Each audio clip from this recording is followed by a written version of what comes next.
डोंबिवलीतून एक हृदय पिळवटून टाकणारी घटना समोर आली आहे।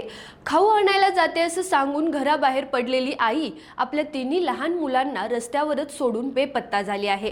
ही धक्कादायक घटना पश्चिम डोंबिवलीतील तुळशीराम बंगल्याजवळ सोमवारी सकाळी घडली।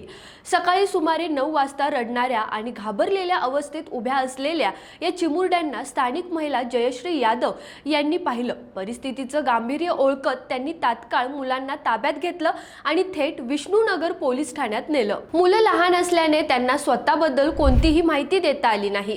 दरम्यान या घटनेनंतर पोलिसांनी तपासाला वेग दिला असून आईचा शोध सुरू आहे। कौटुंबिक वाद, आर्थिक अडचण की आणखी काही कारण याचा तपास सुरू आहे। सध्या या तिन्ही मुलांना सुरक्षिततेच्या दृष्टीने बाल सुधारगृहात ठेवण्यात आले आहे। या घटनेमुळे परिसरात हळहळ व्यक्त केली जात आहे आणि जयश्री यादव यांच्या माणुसकीचं सर्वत्र कौतुक होत आहे। जर कुणाला या मुलांबद्दल किंवा त्यांच्या आईबद्दल माहिती असेल तर त्वरित विष्णुनगर पोलिसांशी संपर्क साधण्याचं आवाहन करण्यात आलं आहे। रोकठोक महाराष्ट्राला सबस्क्राइब करा आणि बेल आयकॉनवर क्लिक करायला विसरू नका।